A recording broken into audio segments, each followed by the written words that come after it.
कबीर दास जी के जीवन का एक प्रसंग है।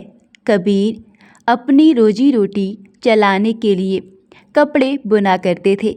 एक बार दोपहर के समय जब कबीर दास जी कपड़े बुनने में लीन थे, तभी उनके द्वार पर एक भिखारी आया। भिखारी बड़ा ही भूखा प्यासा मालूम होता था।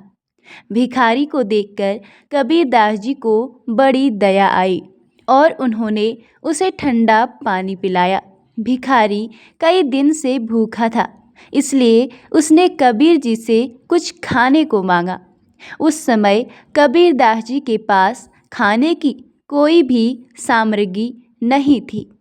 कुछ सोचकर कबीर दास जी ने कहा कि मित्र, मेरे पास तुमको खिलाने को भोजन तो नहीं है, तुम मेरा ये ऊन का गोला ले जाओ और इसे बेचकर अपने लिए भोजन का इंतजाम कर लेना। भिखारी ऊन का गोला लेकर चला गया। रास्ते में उसे एक तालाब दिखा। भिखारी ने ऊन का गोला निकालकर उसका एक जाल बनाया और तालाब से मछली पकड़ने की कोशिश करने लगा। संयोग से उस तालाब में काफ़ी सारी मछलियाँ थीं, अतः उसके जाल में कई मछलियाँ फंस गई। अब तो वे भिखारी शाम तक मछली पकड़ता रहा। काफ़ी मछली इकट्ठा हो जाने पर उन्हें बाजार में बेच आया। अब वो भिखारी रोज़ाना तालाब में जाता और ऊन के जाल से खूब मछलियाँ पकड़ता।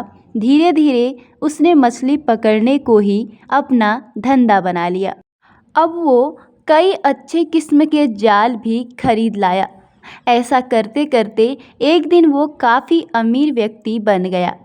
एक दिन उस भिखारी ने सोचा कि क्यों ना संत कबीर से मिलने जाया जाए और उनका धन्यवाद दिया जाए, क्योंकि आज मैं उन्हीं की वजह से अमीर बन पाया हूँ। और जब वह भिखारी कबीर दास जी के पास गया तो अपने साथ सोने चांदी और रत्न लेकर आया।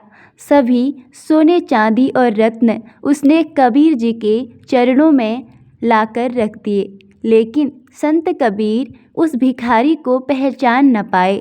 तब उस भिखारी ने सारी पुरानी बात याद दिलाई कि आपके ऊन के गोले की वजह से मैं आज इतना अमीर हो पाया हूँ।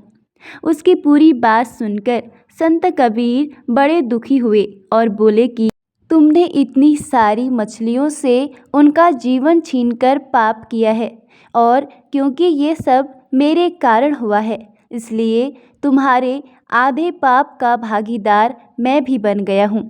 संत कबीर से उस भिखारी द्वारा दिया गया सोना, चांदी और रत्न को वापस लौटा दिया और उस भिखारी को भी पुण्य कर्म करके पश्चाताप करने का उपदेश दिया। मित्रों, हमें असहाय लोगों की मदद करनी चाहिए।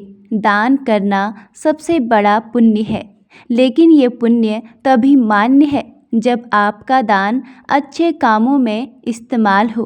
बुरे कामों के लिए दान भी पाप के समान है और दान देने वाला भी उस पाप का भागीदार बनता है। दान दें, लेकिन सोच समझकर, ताकि आपके दान का दुरुपयोग ना हो।